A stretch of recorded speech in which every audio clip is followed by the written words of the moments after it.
The platforms that do embrace a more open environment will benefit. They don't want it to be open. They want it to be controlled and closed. What's the point of having the content platforms?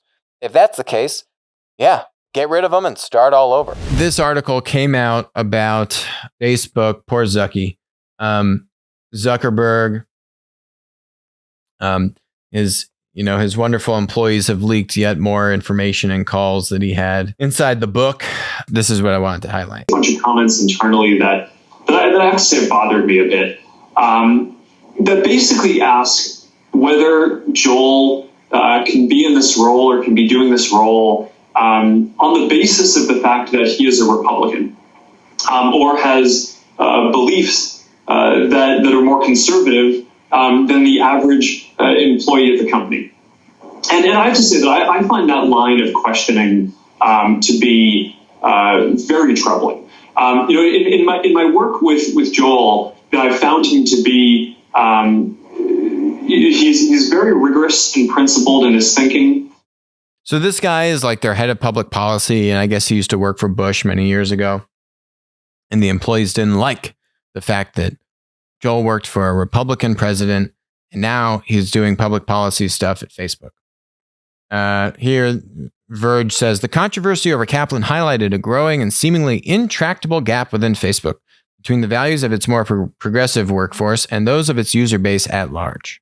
One of the things that we talk about a little bit less inside the company is that there are also the population out there, in the community we serve, tends to be, on average, ideologically, a little bit more conservative than our employee base. Maybe a little is an understatement. And I just think it's important inside our company that if we want to actually do a good job of serving people and just even taking into account that there are different views on different things, and that if someone disagrees with a view, that doesn't necessarily mean that they're hateful or have bad intent. This is hilarious, right? Because what you've heard in the media is that Facebook is pro-conservatives. And my position on Facebook, just like Google, is they censor too much information, right? It's just saying, what are you going to allow freedom of thought on the platform or not? This is getting to the partisan stuff here, what Zuckerberg is talking about. And I thought this was hilarious, where he was saying, the community we serve tends to be on average a little bit more conservative. And then he said maybe a little is an understatement. So I looked it up. It's actually really easy to go find this. Let's see how liberal or conservative are the tech monopolies. What do you think? Okay. So by looking at employee donations, what time period is this? This article came out in July 2020. And they looked at employee donations, I guess, over a recent time period here. So Netflix is 98% to Democrat. NVIDIA, Adobe is 93% Democrat. IBM is 90% Democrat. Salesforce is 89% Democrat. Google is 88% Democrat. Microsoft, 85% Democrat. Apple, 84% Democrat. PayPal, 84%. Amazon, 77%. Facebook, 77%. And there's other ones on here. I'm just highlighting the platforms on here. Popular vote was 48% Democrat, 46% Republican. Much closer than 77-23, which is where Facebook is clocking in at. And you ask yourself, well, how has this been going in the past few years? Has it gotten better or worse? So in 2016, this article from Newsweek, this is on July 4th also. In 2016, 68% of donations from workers at the largest U.S. tech companies went to Democrat members. That number increased to 79% during 2018 midterms and now is at 84% in the year of 2020. So it's been getting worse. Why has it been getting worse? I don't know if just more donations have been going or, conservatives have been hired less or have been pushed out. But I don't know. That's a 16-point differential in the other direction, towards the more liberal direction as opposed to the more balanced direction. So clearly there is a lot of partisanship inside of these tech monopolies. And so clearly, when you hear the rhetoric that Facebook is pro-conservatives, where do you think that sentiment comes from? It comes from the 77% of Democrat donors inside of Facebook who want to regulate conservative voices more on social media, who don't like the fact that this VP of public policy used to work with President Bush. So, if anything, Facebook needs to do less censorship, whether it's on partisan political posts or posts in general, like the health posts I'm highlighting here around COVID, the origins of COVID, which, you know what? We don't know the answer to. And if no one can ask the hard questions about where it came from, how are we ever going to get to the bottom of where it came from? If we just go with the story that came out of China, literally like a week after the thing was identified, oh, it's from bats. And everyone just says, oh, well, it's from bats. And China said it's from bats. And the WHO said it's from bats. And Twitter doesn't allow, and YouTube doesn't allow, and Facebook doesn't allow anyone to post anything otherwise.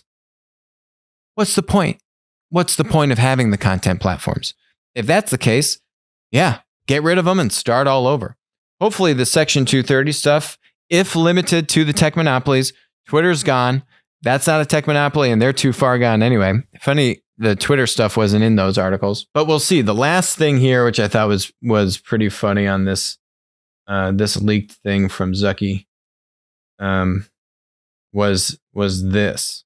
I want to make sure that people here recognize that the majority of the negative sentiment that we have faced in measured by write-ins from our community is actually generally coming from more conservative-leaning folks who are concerned about censorship. You see that? It's not Facebook's users that are saying, hey, Facebook, you're too pro-conservative. It's the employees that are saying, Facebook, we're too pro-conservative. It's the partisan employees at Facebook that are complaining about executives being conservative, and are complaining about them not silencing and regulating conservative posts more. I try not to get into the politics stuff, but the data is very clear, and you're hearing it from the mouth of the founder and CEO. You know, what the media wants you to think versus what the community is actually saying. So, it's really interesting.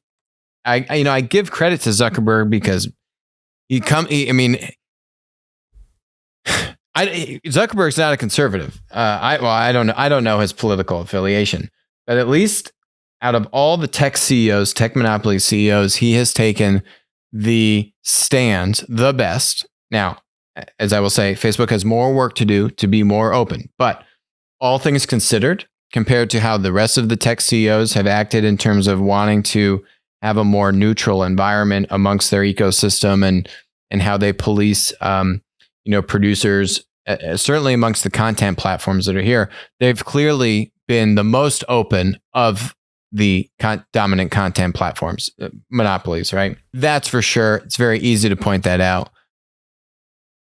But, frankly, I think we're too hung up on trying to regulate everything and control how people think.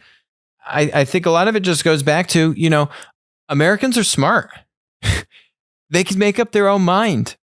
You want to have the Chinese virologist come on YouTube and say how China made the virus in their lab and that they deliberately released it upon the world?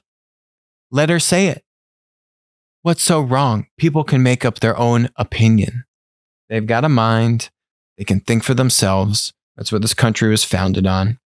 And for some reason, since these platforms have so much power, people want the platforms to exert that power to shape the information that people receive. And they don't want it to be open. They want it to be controlled and closed.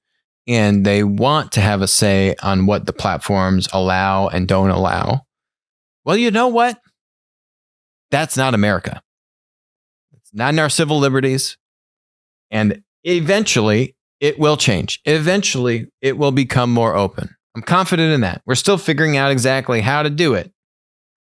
but it will come around. Things are getting crazy because of the elections, but it will come around to be more open. I believe that. And the ones that do, the platforms that do embrace a more open environment will benefit.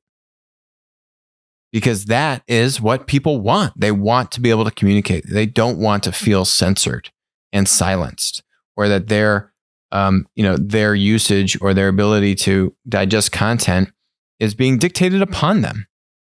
People don't want that. It doesn't matter if you're American or whatever you are. It's called freedom. And I'm pretty sure people like that. Hi, this is Alex from Winner Take All. Thanks for joining us. Hope you enjoyed the content. Feel free to leave a comment, ask us questions, and definitely make sure to join us on our next live stream.